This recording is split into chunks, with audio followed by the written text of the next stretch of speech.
Oh, my. Okay, well, we're going to make it happen. I don't know why it always does that. Okay, so our audio is live. I need just a moment to restore these video feeds. There's a bit of a bug in the software that causes, at the moment of startup, total lockup of all cameras. So hopefully we can get those back without too much ado, and we will begin. This, of course, is the first episode in a new series called Cold Case Crowdsource Investigation, and I am delighted to have a crowdsourcer back with us in the flesh, Pepper Stanley. Live. Hello, Pepper. Hey. Lovely to have you, and thank you so much for coming out of the shadows. We've got the great one, Charles Ortel, with us via Skype today. Hello, Charles. How are you? Oh, no. Well, thanks for having me on, and hi, Pepper. There we go. Charles, nice to be here. Now, I need to kind of preemptively apologize to the audience because we are on very, very thin internet bandwidth here, and I'm hopeful that the broadcast is coming through to everyone.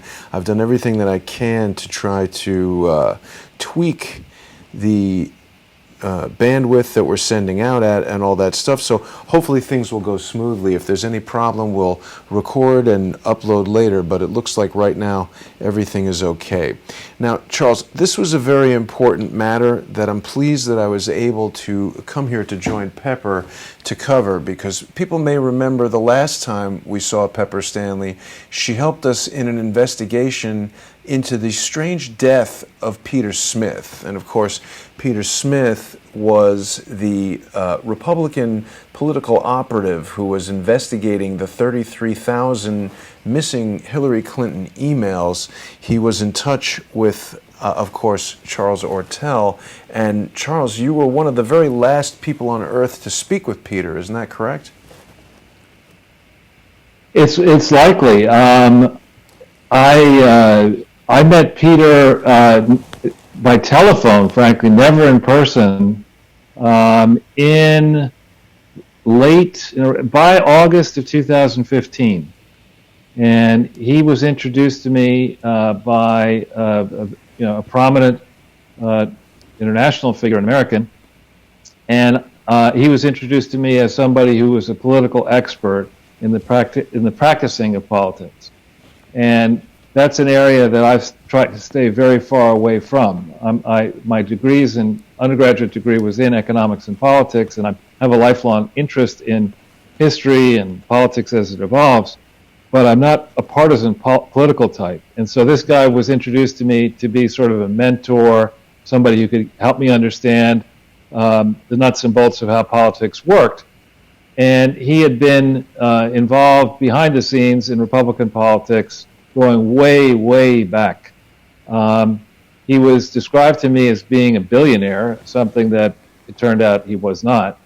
But he was a very energetic person, a very polite person, a very experienced person, experienced in the ways of the world. And I don't know how many phone conversations and emails we might have shared over the course of nearly 2 years. But we were regularly in touch. So it was many emails, correct? And phone calls. Well, yeah, because what I would do, I think you've been the victim of this a little bit, each of you. When I am in an active research mode, I might circulate a lot of emails in a given day. And when he was alive and interested, I would copy him on many emails, and he would respond to some of them. Mm-hmm. Mm-hmm. And you've told me, Charles, you were quite surprised to hear that he committed suicide, allegedly, because he was very enthusiastic about the work that he was doing, and despite being 81 years old, he was pretty vigorous. He appeared to be in good health and quite active. Yeah, so what had happened was we had talked a great deal, especially prior to the election of 2016. And I would say, I don't know how many months before the election, he began to be very interested in trying to find the missing Hillary Clinton emails, and specifically to try to find the emails that or the contents of what may have been on Uma Abedin and Anthony Weiner's computer. Now, while that's a project that sounds like it could actually yield a lot of very interesting information, it's off the base of what I was trying to do, what I have been trying to do with you, Jason, you, Pepper. I care about charity fraud. I'm less interested in the machinations of the political system. And so Peter would tell me what he was trying to do, and he would talk about also trying to help Michael Flynn, who he felt after the election had been given a poor deal. So I would take phone calls back and forth from him. We'd get caught up on what I was doing, and I'd listen to what he was doing. But what happened was in around May timeframe, and I don't have the dates in front of me, but May 2017 or so, Peter became acquainted with a Wall Street Journal reporter who he felt I should talk to, primarily to explain to that fellow what I was trying to get accomplished with our investigation of the Clinton Foundation. And so I followed up in May. So I don't have the date in front of me, but I followed up in May. I heard nothing from this reporter. And then actually, Jason, the day I met you in person, the first time I met you, right, when we were filming down at the World Trade Center, I got a call from this Wall Street Journal reporter saying that he was going to run with this story about what Peter Smith, this is, I guess, after Peter died, but what Peter Smith may have been up to. And that's Shane Harris, right, Charles? That's Shane, exactly. But prior to Peter's death, what happened was we had exchanged emails, I think, and then he had asked me to get in touch with him just to give him an update. And so I spoke to him on Saturday, the day before he died, at New York time, I want to say from memory, around 5 o'clock in the evening. And it was about, I actually went to Verizon and checked out exactly how long I was on the phone. From memory, I thought it was half an hour. Verizon says it was 26 minutes. And basically, what I wanted him to do was he was based in Chicago and said he had all these contacts in Chicago.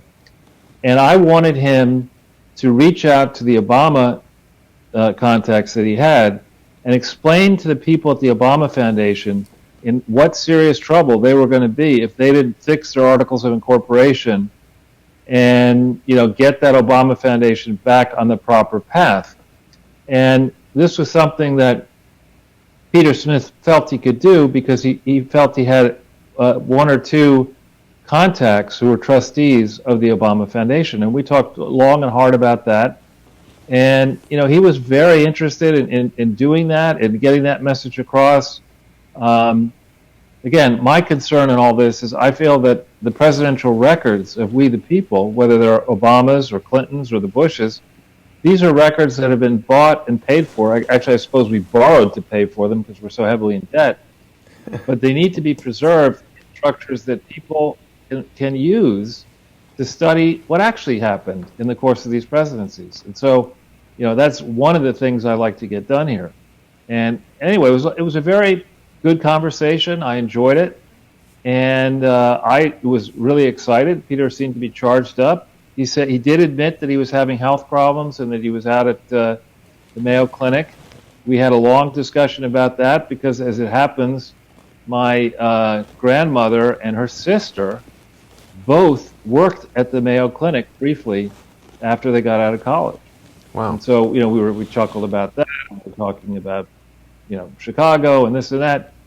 And it was not the conversation of somebody, you know, who was desperate. It was not the conversation of somebody who, you know, was really depressed. It was somebody who was making plans, you know, to get involved in a project that would take many weeks and months. Right. You know, it's interesting, Charles, you bring up the Mayo Clinic, and we've learned quite a few things just by coming here and walking in the footsteps, as it were. The hotel that we're in is the Aspen Suites Hotel, the very hotel where Peter was found dead and where he was, conceivably staying while he was doing this research. He was here. How long was he here for, Pepper? He checked in on May 5th, and he never left, and he passed on May 14th. Right. So this is the last place that he was. That's quite a while. Quite a while. And what we've learned from being here, Charles, is most everyone, something like 90% or more of the people in the hotel, are either themselves receiving treatment at the Mayo Clinic or members of their family are. And so hotels in this area are generally economically priced and intended for longer stays. They cater towards people who are, making this their home for a time being. There's a kitchenette. There's a DVD library in the hotel.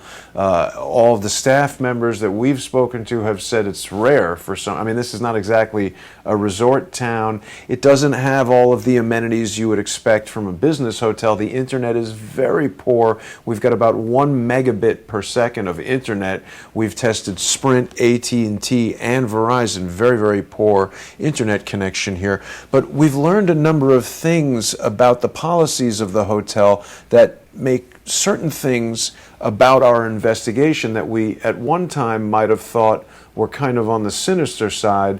There are valid explanations for them. For instance, there was a question at one point about why his room would not have been cleaned on a Saturday, and there's this note right in the hotel room talking about, staying more than 7 days and having to schedule housekeeping services for Saturdays if you're going to stay. So that made a lot more sense to us after we had seen that. There was, of course, also, Pepper, the open-ended question of how did he get here? How did he get to Walmart? We speculated quite a bit about how an 81-year-old man might be able to carry a tank of helium. In my mind, I was picturing a tank similar in size and weight to propane. I haven't personally handled helium that much, but we discovered that there is a free shuttle bus offered by Walmart that comes to the hotel, and there are no receipts, there's no payments. It's got a regular schedule, and we had actually a very extensive conversation with the driver on the bus. We took that bus to Walmart, and the driver told us that you can actually dial this phone number here and call the shuttle bus to schedule service if you want to go there on Saturday, and that this is what Peter Smith would have had to do. Now, we did have the presence of mind to ask the driver if she had seen anyone come on the bus with a tank of helium, because that seems pretty unusual. And she told us that she's been driving that bus and that route for 7 years, and it was just her and another driver. We did have a chance to speak to that other driver. Neither of them recall seeing Peter Smith. We showed, the second driver, the man, he would have been driving on Saturday. He did not recognize a photo of Peter Smith, and he did not recall seeing anyone get on the bus with a tank of helium. Now, that doesn't mean it didn't happen, but we also went to Walmart. And people may recall we played that surveillance video that you got, Pepper. That was amazing. And we showed that to the manager of Walmart. He confirmed that is in fact consistent with what surveillance video at Walmart would look like. Charles, I've gotten a ton of emails from people who have speculated that surveillance video should have... I know what the problem is. I've been turning Pepper's audio down and it's mine that's clipping. There we go. So a lot of people have been speculating that the surveillance footage should have had time and date information on it, but the manager of Walmart confirmed that looked like surveillance footage from their store. He recognized an employee in the footage. That employee is no longer employed at that Walmart. It was an Asian gentleman who had the nickname Money. He didn't tell us his real name, but he said he went by the name Money and that he had relocated to a store in the cities. And of course, he's talking about the Twin Cities of Minneapolis and St. Paul. But, as much as I feel like we've kind of dispelled some of our own for lack of a better explanation, conspiracy theories about what might have happened to Walmart. I mean, it certainly seems like someone went there and someone did, in fact, purchase that helium. There's a lot of questions that remain. There's a lot of questions. So we spoke to the chief police sergeant, and he was on the scene. He did the final report. And this was back on May 14th, over a year ago. So a lot of people have forgotten a lot of the information. Much time has passed. What we did discover is that they first did an investigation, and they looked at this as a simple suicide of an elderly gentleman that probably took his life for a reason. There might have been some health issues. They closed the case almost immediately until there was some new story that was breaking in the media about who Peter Smith was. And they didn't know that Peter Smith was the individual that broke open the Arkansas Bill Clinton story back in the early 80s about the womanizing. They didn't know that he was the central figure of this Troopergate. Troopergate, and the Russian collusion story that's underway right now. And so then they reopened the case again, and then they modified and answered questions that some still remain unanswered. They closed it again. And then it was handed over to the local field FBI. We haven't seen any of that information. But what the sergeant did say is there were issues which Jason and I brought up that he simply says, you have really good questions and we don't really have answers for that. And to be fair, we're not accusing the Rochester Not police at of all. anything, but people need to realize that when you start to dig into this stuff, this is not New York City, this is not Los Angeles, this is not Chicago. This is a small town. There's going to be fewer officers on that police force, less money going to them, less resources, less capability. Right. So it's... The good thing, a lot of things that we had questions about, and not being conspiracists, but just being theorists looking at what was going on in the media at the same time that the passage was occurring. And we'll talk about the media and more into the detail, because that seems to be the bigger story here. Yes. And that's why we're actually sitting here today, because we want to understand the correlation between Peter's passing, if it was a suicide or something else, but what the story in the media had to do with that. Right.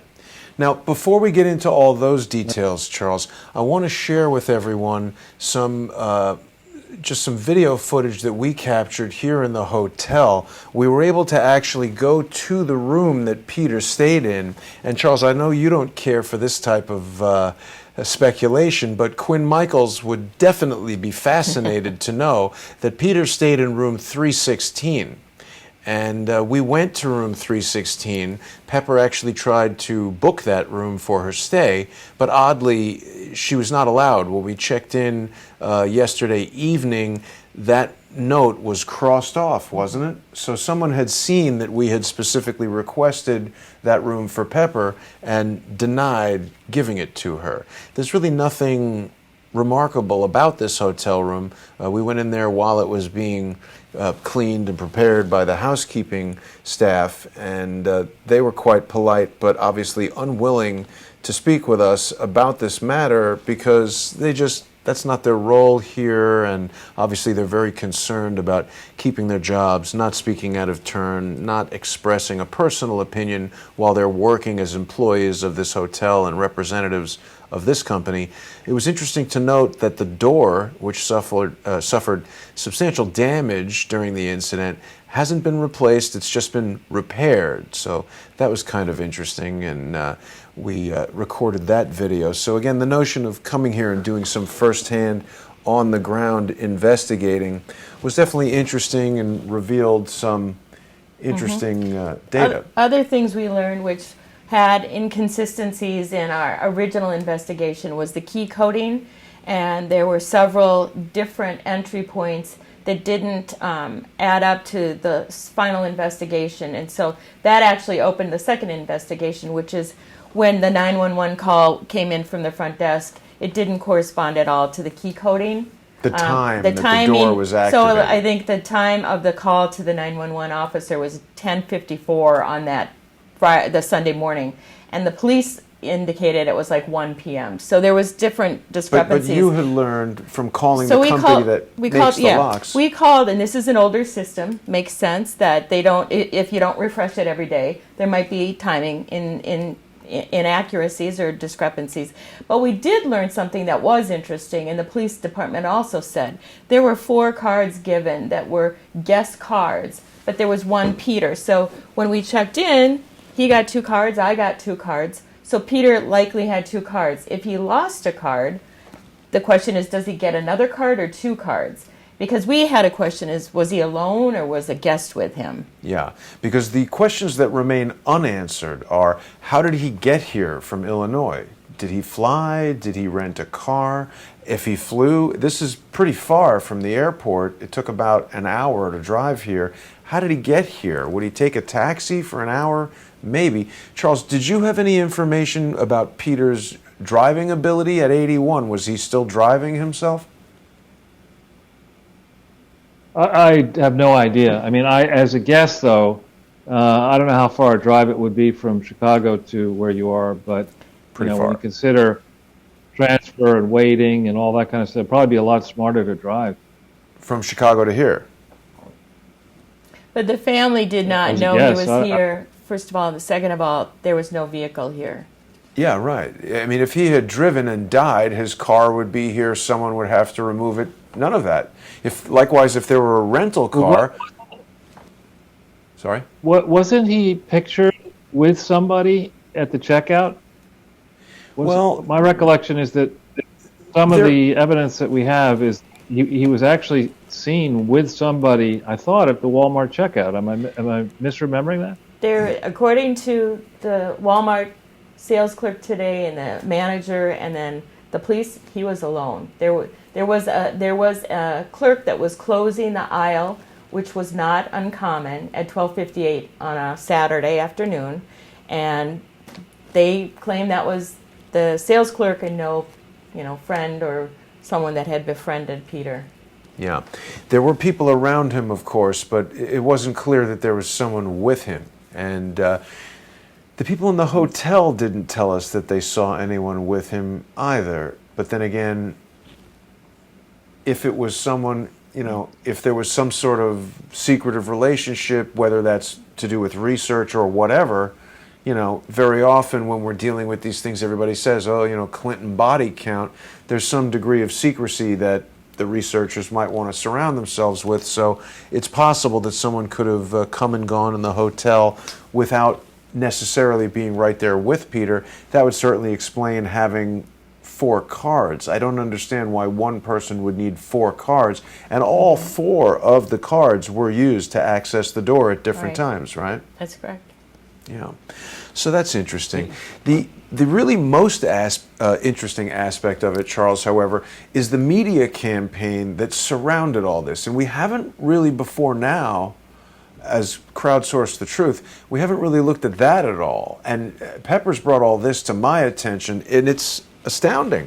Why don't you take us through some of that, Sure. Pepper? So what got me most interested in this, Charles, is I'm in that space. I'm in the marketing advertising space.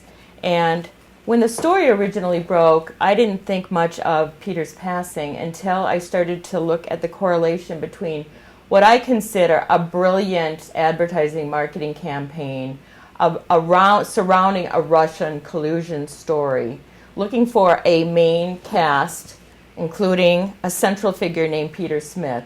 And they built an entire narrative on it, which we will show you, which is called the Tick, Tick, Tick marketing and advertising campaign. And it began around the time when, if you look at May of 2017, there was a number of concurrent things occurring. So number one, we know that was about the time that Comey was released, and at the inspiration of Rod Rosenstein, Trump fired him. We also know that Mueller was coming on board. We also know that in May of, around May 16th, Ben Wittes, as I pronounce it, who is James Comey's dear friend, began to post information in the media, including his own Twitter site. And we will start to show you the unfolding of what became the Tick, Tick, Tick boom campaign. And it was an enticement every day or every few days to inform the audience that there was something big that was about to explode. And what happened is the story kept building until June 29th. Now remember, over on this side, we have a man that has passed. May 14th, there was a Peter Smith passing. Over here, on May 16th, Ben Witte starts to launch a brilliant, and I call it a visual mnemonic, a sonic mnemonic, where it's this cannon that he uses, and he, basically shoots everything from whipped cream to a can of Dr. Pepper. And so his story is building over here. So there's these concurrent paths. The story over here of Russian collusion and search for emails. And over here, there's this building up of something big is about to blow. So then what happens is this goes through, consecutive Twitter, Ben Witte's, it's unfolding. And then on June 29th, what we see is it was 5:14 p.m. Eastern Time. The Wall Street Journal breaks a story. Shane Harris, our same Shane Harris.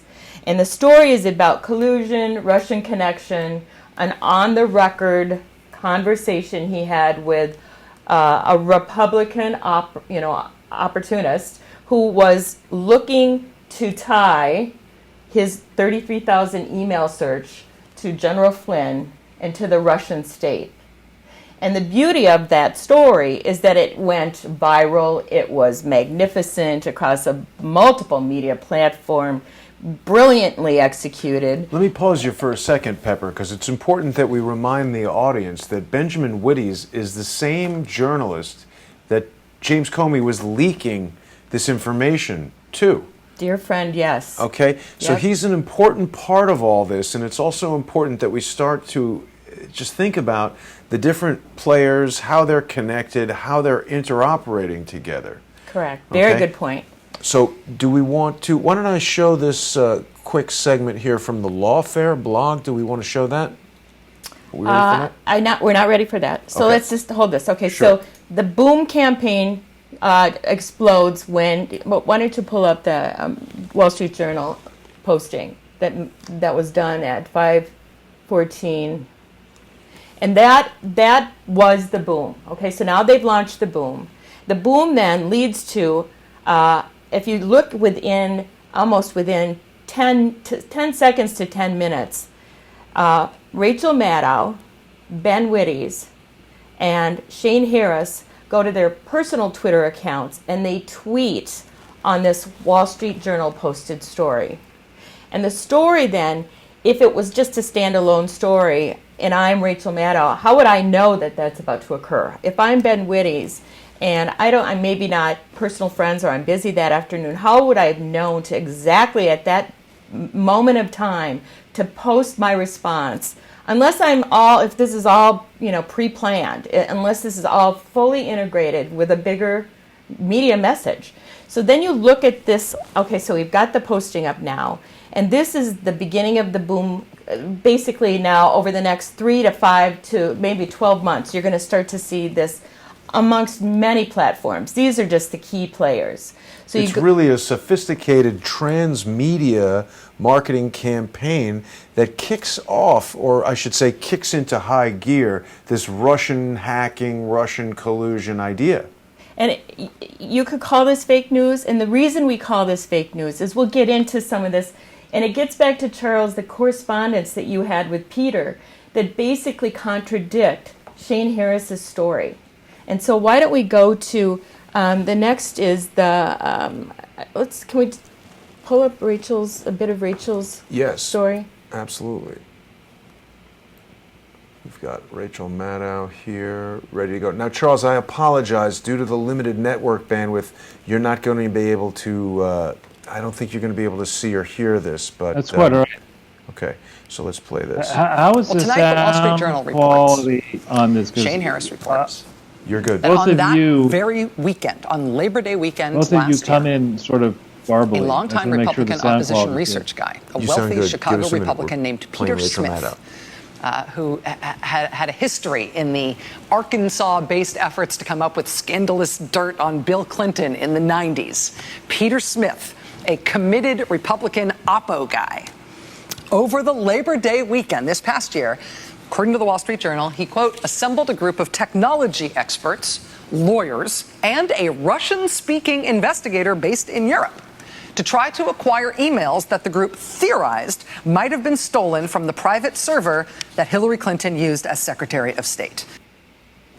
So Rachel Maddow is talking about how Peter Smith put together a team that included a Russian-speaking individual in Europe, and that he was after these emails. According to Rachel Maddow, he heard the fake news that Russia hacked and then decided to go after Russians. But in looking at emails that Peter shared with you, Charles, he seemed to directly contradict this, didn't he? I didn't catch that, Jason. What? Can I interject Yes, one thing? please. There's a second piece of this, which is really our boom. And that's when Shane Harris is now interviewed, and he talks about his conversation that he has had with Peter 10 days before Peter died. And I'll tell you how that happened in a minute, why they even were having a conversation. So we'll play this again, and then we'll recap it so that Charles can follow. I really apologize, Charles. I did not anticipate such poor internet here. Don't worry. I'm Benjamin Wittes, and this is the Lawfare Podcast, Special Edition, June 29th, 2017. The Wall Street Journal this afternoon dropped a story entitled GOP Operatives Sought Clinton Emails from Hackers Implied a Connection to Flynn. It's by Shane Harris, whom Lawfare readers know well, and it provides the first detailed evidence, not conclusive evidence, but evidence of coordination between people associated with the Trump presidential campaign and people they believed to be Russian hackers. Now, the point here, and we kind of jumped a little bit, but let's talk about this. So Rachel Maddow is currently live interviewing Shane Harris on a story that she had just learned about a few hours earlier. So she pulls I guess she finds out on the Wall Street Journal posting. She quickly calls. They prep a big show for him. They've got a wonderful 9 p.m. show in Eastern Time. Simultaneously, live on Lawfare blog, is Shane Harris also interviewing with Ben Wittes, who is Comey's friend. And it's like, how's that even possible? Well, obviously, they're all okay. Now let's go back to the second part. Well, they're both. Shane is two people at two different recording studios. Go back to the second part of this interview where Rachel's now letting Shane tell the story about the conversation with Peter. Okay. Peter Smith and these people who he assembled, they apparently read the news that Democratic servers had been hacked by the Russians, and they extrapolated. They basically mounted an effort to try to get Hillary Clinton's private server emails off the Russians, because they thought they must have hacked those too. Quote, in an interview with the Journal, Mr. Smith said he and his colleagues found 5 groups of hackers who claimed to possess Hillary Clinton's deleted emails, including 2 groups he determined were Russians. Quote, we knew the people who had these were probably around the Russian government. Oh. Oop. Sorry about that. So the part with Shane, right. Okay, so now Shane talks about the conversation, and the question is, how did Shane even get introduced to Peter? And why would Peter have called Shane? Well, what we've learned is there's a young fellow that was a researcher that worked on behalf of Peter Smith. His name is Jonathan Safran. And Jonathan was a great support, digital support, political support researcher for Peter, and they both were in Chicago at the time. In fact, Chicago is where Jonathan ended up in law school, and he befriended several of the politicians on both sides of the party. Jonathan was a Republican, Peter was a Republican, but Jonathan met people like Scott Curran, who was his professor at his university. And Scott, ironically, was at one time, not that much earlier, the general counsel for the Clinton Foundation. So Jonathan was extremely connected in that space. And what Jonathan received was a LinkedIn invite from a Wall Street Journal reporter named Shane Harris saying, I'd like to meet this person you know. Could you make an introduction to this man named Peter Smith? So Peter was then informed to reach out to Shane. And so that's how the invite came. But if you listen to the next conversation, the interview with Rachel, it's contrary to some of that. And maybe we've lost it. Yeah, there's a Okay. little, hang on, give me a moment That's and all I'll right. bring it up. And the conversation that Shane says, as his recollection is this brief conversation he has with Peter is on the record. And in the emails that Charles, you received, Peter clearly says it was an off-the-record conversation. The other piece that was interesting, if you want to interject, please do. There is breaking news from the Wall Street Journal tonight that is. Let me just get it to the spot where That's we right. want. The second piece of this is that there was extreme clarity on Shane's part that the emails that you had said that there was no Russian state involvement. But in this conversation, it is clear that Shane is tying the Trump administration with the Russian state and the Russian government. Let me play that now. Okay. Boom. Joining us now is Shane Harris, national security senior writer for the Wall Street Journal. Mr. Harris, congratulations on this tonight. I really appreciate you making time to help us through it. Thanks, Rachel. Glad to be here. Let me just ask you first if I got anything wrong in the way that I explained that. No, you got it right. Okay. I have to ask you first about a small but very human detail here, which is that Peter Smith, who did an interview for this story, he died in May, you say about 10 days after you spoke to him. Can I just ask you about the circumstances of the interview and the circumstances of his death and that part of it? Sure. Well, oddly enough, Peter Smith actually reached out to me. He apparently learned that I was looking around and interested in him, which is true. My knowledge of what he was involved in predated my first contact with him, and reached out to me, and we had a conversation about what he was doing, which was fairly extensive, and obviously he's quoted in the story. And it was at that point that when we suspended that conversation that I continued doing reporting and assumed in this case, perhaps incorrectly, that I would have the chance to go back and discuss this further with Peter Smith, but obviously he died about 10 days after I spoke with him. So it was on the record. He reached out to me. He was in no way ashamed of what he had done. He was actually quite proud of it and fervently believed that these emails would eventually surface. He really believed that he was at the end, as he described it. He thought that he was at nearly the last chapter of a long saga, and that soon these emails would come to light, and that he... So, Charles, what was that part? Okay, that's the part where he refers, and I've got the transcript, where he Right. says, we are on the record. He makes it very clear. And then he said, he reached out to me. Right. So the points that Mr. Harris are trying to get across here are, he's saying, and the thing is, he's doing this in a very clever way, Charles, because by Shane Harris contacting Jonathan Safran and then saying, hey, Jonathan, have Peter Smith contact me, it's true that Peter Smith reached out to him. But Peter Smith had no idea who this guy was until he prompted Peter's assistant to contact him. So this gives him the plausible deniability to come on the Rachel Maddow show and say, hey, I don't know, this guy contacted me. But what I think he's saying that seems to be incorrect is this notion that Peter knew that it was on the record and that Peter said that these emails came from Russians. We've seen emails that Peter sent to you where he states very clearly that they are not from any Russian, any nation state at all, and not from people linked to the Russian government. What do you say about that, Charles? Right. Well, so if I may, Jason, what I think we should consider doing is framing it this way. If we look, and I'll get right to I'll answer your question, but I want to just give a little context. Sure. If we think back to the biggest news of this week, which was the Helsinki meeting, and the immediate hysteria, which is Donald Trump, is fine with sitting down with somebody who's a murderous thug. He had in that press conference, some idiot from one of the big news sources actually more or less say to President Putin, don't the people around you who disagree with you end up dead?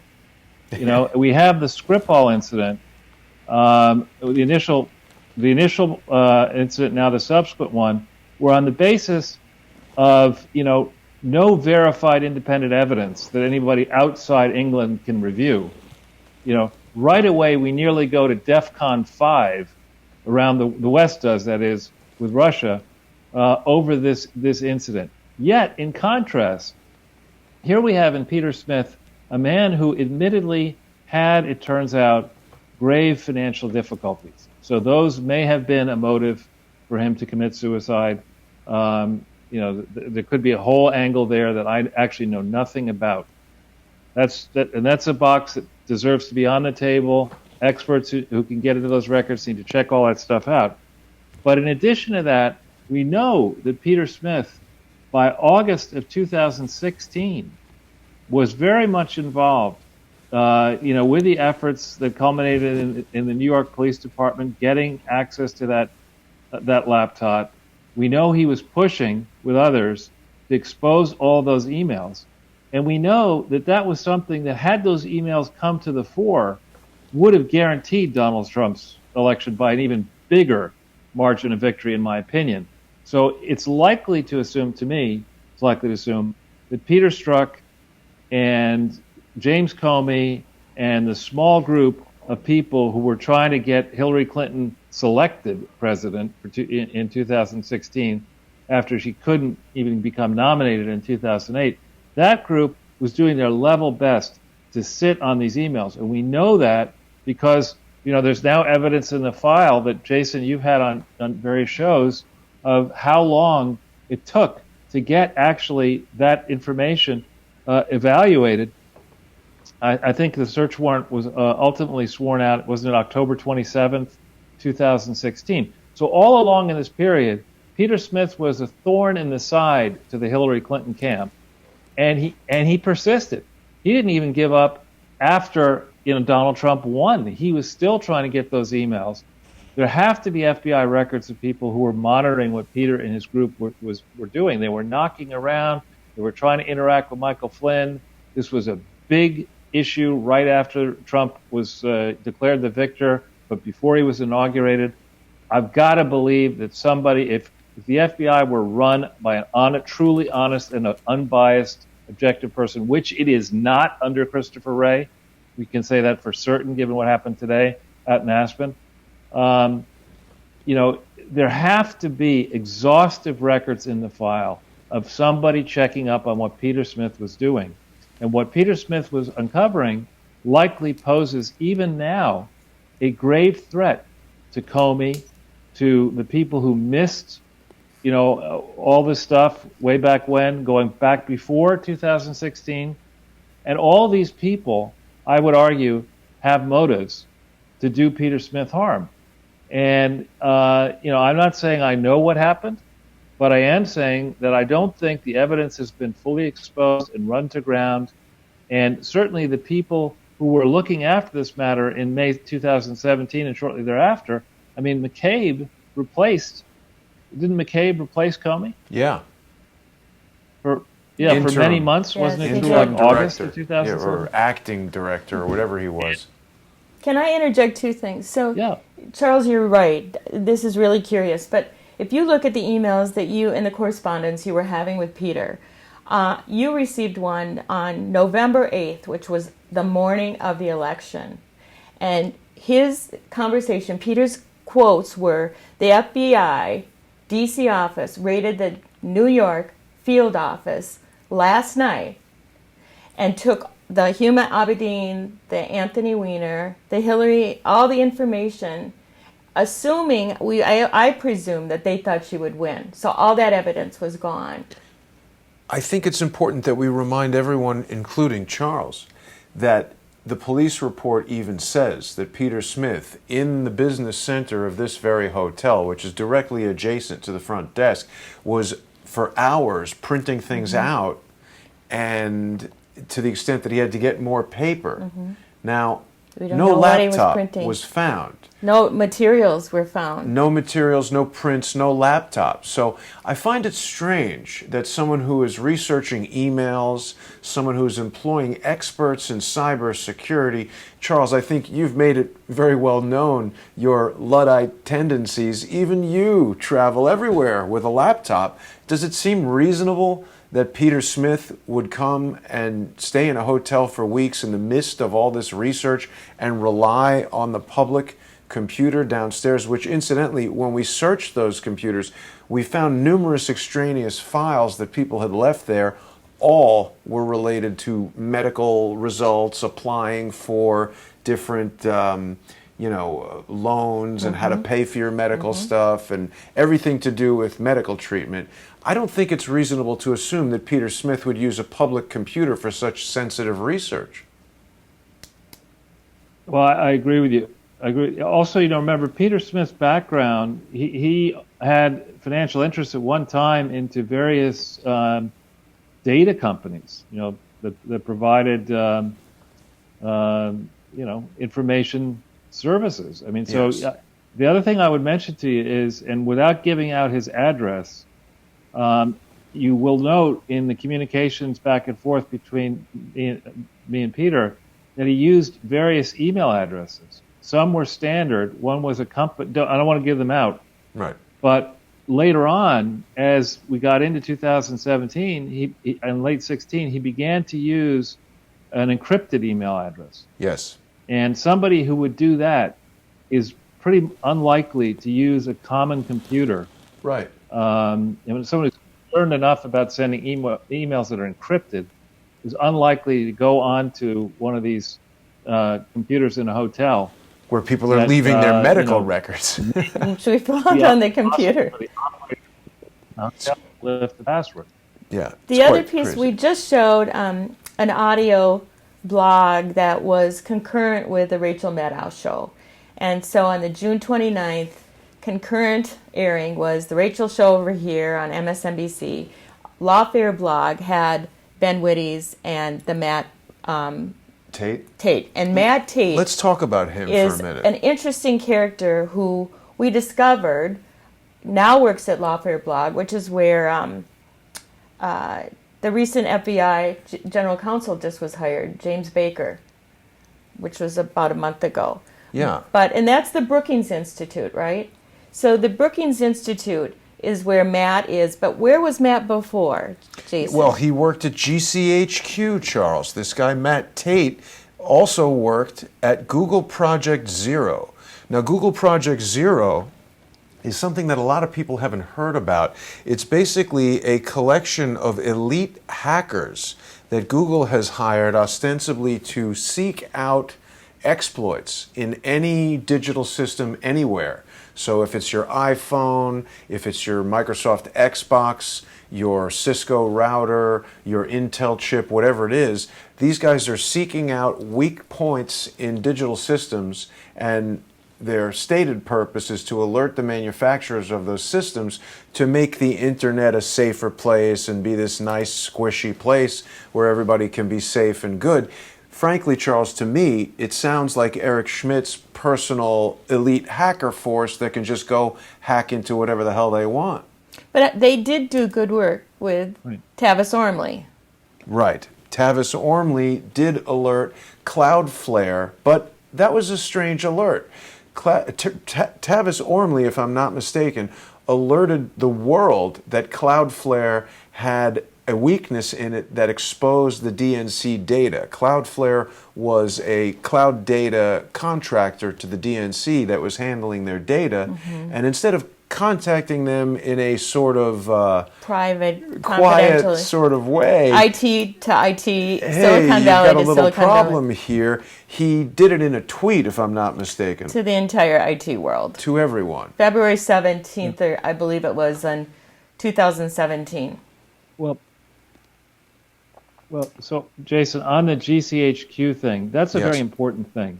Yeah. And I think what we're seeing through this whole long saga, and you and I have talked to Jason on air many times about this, when the Clintons or the Obamas accuse you of something, especially the Clintons, They're accusing you of a crime or misdeed that they themselves are carrying out to a fare thee well.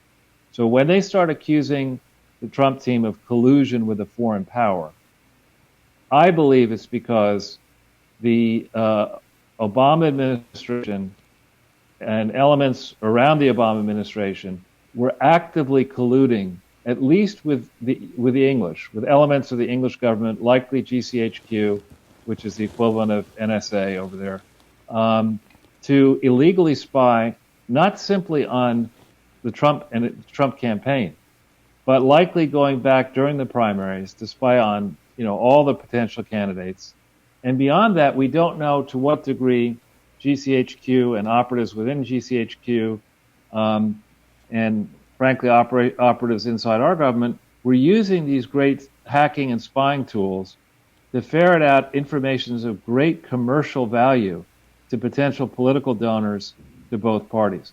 That, I think, is the essence of what is causing the current fervor, where we see, over this Helsinki thing, we're now in a new level of animus of, Obama speaking out in Johannesburg behind a banner that has up there his foundation, Obama.org, which we put him on notice, Jason, many times. It's an illegal fraud, and you cannot be marketing the way he's marketing. But he's up there in a foreign power throwing major league shade at the sitting president of the United States.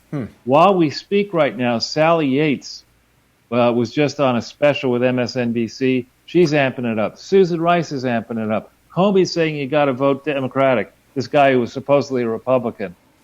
Ray is saying that, Mueller's thing is not a witch hunt.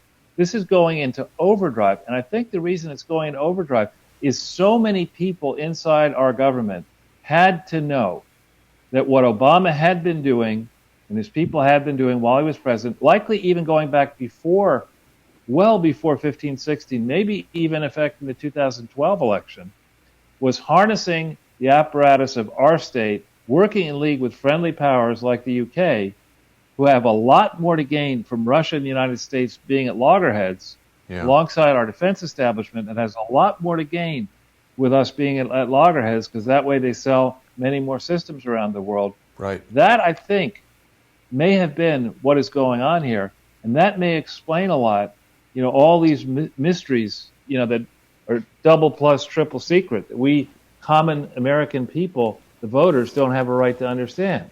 And, Charles, I'd like to remind Peter, you, sorry to interrupt. I remember well about Peter is he has an inquiring mind, had an inquiring mind. He wasn't going to take BS for an answer. Right. And as you see, he was persistent. Absolutely. So how close did Peter get to finding out the real truth?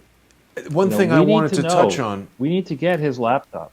Yes, we absolutely. We need to know. I mean, the public has a right to know what was really going on here.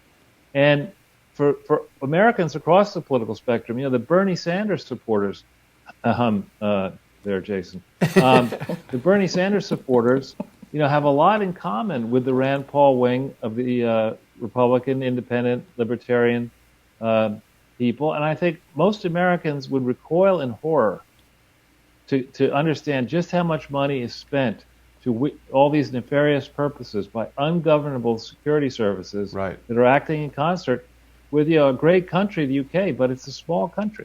Well, and I want to remind, Charles, everyone who's watching, that it was just last week that Bill Binney said to me that GCHQ and NSA are, in fact, one in the same, that their integration is so tight that they should be viewed essentially as the same operation, where the two designations are almost a front to allow British authorities to take action through the American actors that they cannot do domestically, and likewise for America to be able to utilize GCHQ, as we've seen them with Christopher Steele, etc., to take action against Americans that would be illegal or unconstitutional for the CIA or the NSA to do itself. What do you want to say? This is a really interesting point to counterpoint to you. And Peter wasn't going to stop, and he was, a bulldog with regard to finding the truth. This is about seeking the truth, and God bless him. But what I did find surprising in one of the emails he was corresponding with you was that he was clear that it wasn't Russian tied to a government or Russian Right. state. It was in his email. He also was very clear that it could have been there were 5, he never says the word 5, but there were several teams that not only had access to the emails, but had already given them to WikiLeaks. Right. So Julian Assange had the emails way before, but Julian was sitting on them because Amal Clooney was associated with him in some representation. She was a lawyer for WikiLeaks. And with regard to that, she was also a huge supporter of Hillary Clinton, so there became this huge conflict within that. And the bomb for me today that you revealed was that, I don't know if you knew this, Charles, but Amal Clooney actually fought with WikiLeaks to prevent them from releasing the Podesta emails, and then when they released them, she resigned as their lawyer. I don't know if people know that. So there was a lot of behind-the-scenes story, and I guess what we're asking for is to re-review the Peter Smith story. Right. And he may have ill health. He may have had financial pressures. There may have been a group that we have heard of that was trying to financially destroy him and his family. Right. We have no knowledge of that at this moment because he's no longer here. And we did reach out to some of his family members today. You did. spoke with his daughter briefly did. yesterday. We had hoped to have a follow-up conversation today. That unfortunately didn't happen. We did have a rather lengthy conversation with a sergeant at the local police department here, and it was quite clear that they're essentially done with this. I mean, you know, we learned a lot of things at Walmart today, but I don't want people to think that we're satisfied with what went on in Walmart. There's still a number of bizarre questions that remain unanswered. Why were 2 pliers needed? How did 2 canisters of helium arrive here at the hotel, as seen in the police evidence photographs in part 2 of the strange death of Peter Smith, when he only purchased 1 at the Walmart? Did the guy drive all over town purchasing helium? I should also add that after the last episode of The Strange Death of Peter Smith, I received an email from someone who had access to Walmart information that showed the inventory of that Walmart. It only had 1 helium canister in stock. Oh, and I forgot to play the video. We were in Walmart. I actually lifted the canister with 1 hand. Oh, yeah. So it seems like someone could have carried that, but I got to imagine an 80-year-old guy walking onto a hotel shuttle with 2 canisters of helium. You got to remember that if you're the bus driver, no? Yeah. Hard to say. So the other pieces of Hard to this, say. we're missing his laptop. So, which is curious, and the family apparently never got it back. But the other part of this is the evening before Peter died, we believe someone may have hacked his Twitter account because there was some very disturbing information on his final tweet. That's gone now. And that's been removed. And then there was also Jonathan Safran, who was, remember the young assistant. He disclosed during an investigation that an old Twitter account that he hadn't used for a long time had been hacked. And there was one message on it. It was tied to Russia. So there's some curious and curiouser things going on here, and we're just asking for someone to look at it. If Peter passed, he passed, and he maybe chose to take his life, but the surround is now the bigger question. Right.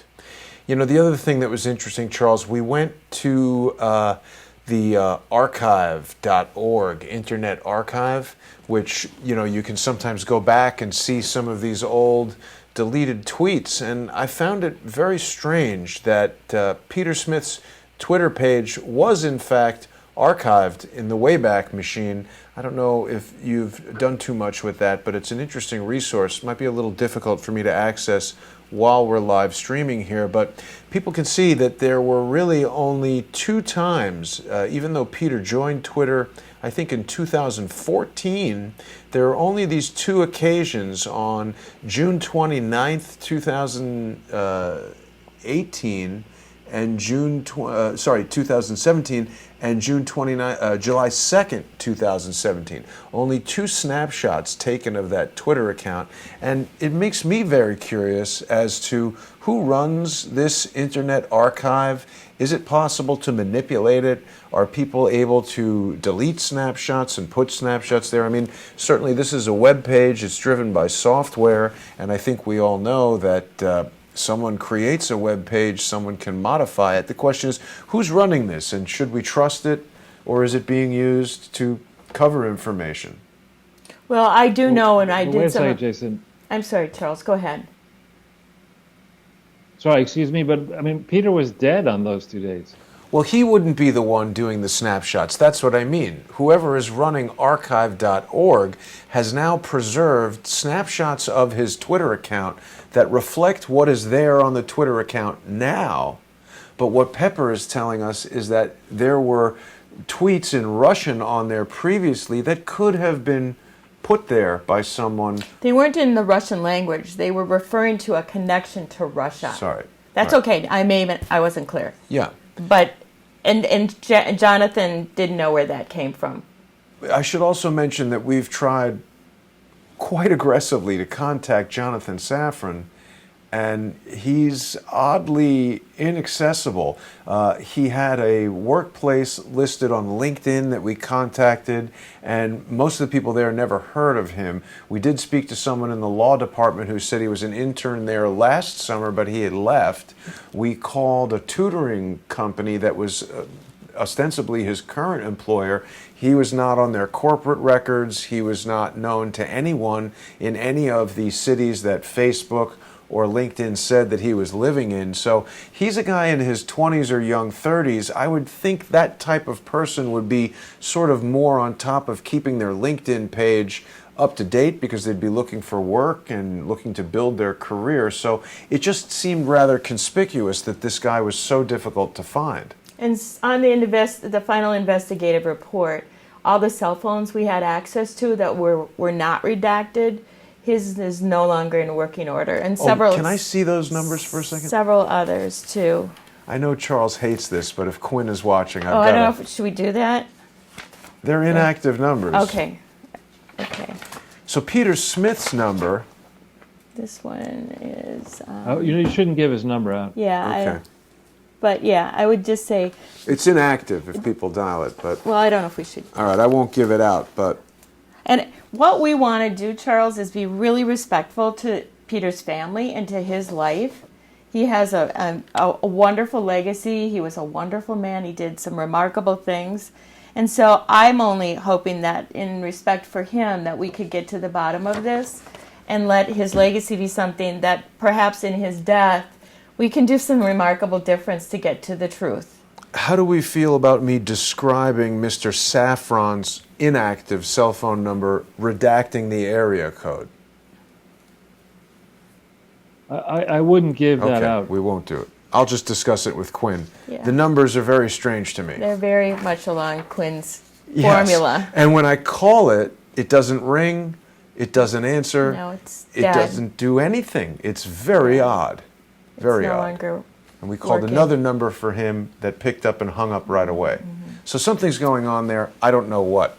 Charles, I appreciate you taking the time. I know it's getting late there in New York and late here as well. Mm-hmm. Was there anything else, Pepper, that you wanted to share with us right No, now? I just think we need to get to the center of what was in the emails that we can't have access to because we don't have his laptop. And I've called on Congress members to see if they could reevaluate that. There's some things that we have discovered through your relationship that would never have been shared with the public that we can now share, and that it's just in complete contradiction to some of the reports that have been created by a very small core team of well-marketed individuals. And So, well-coordinated very as much well. so. Charles, anything else you'd like to share with us at the time? Just that we continue to make progress on the Clinton Foundation matter, and lots of progress around the world. I wouldn't be making long-term travel plans if I were any member of the Clinton Foundation Board of Trustees, senior executives, big donors. Don't count on making travel plans. It always delights me to hear you say that kind of thing, Charles. And thank you very much for taking the time out of your day today to join us for this. We're going to hopefully learn more about the strange death of Peter Smith. There's still so many unanswered questions. I want to thank both of you for being with us, and I want to thank everybody for watching. I will be back tomorrow with an exclusive Field McConnell interview that I think everybody's going to want to see. Thanks for watching, everybody. Good Have night. a great night.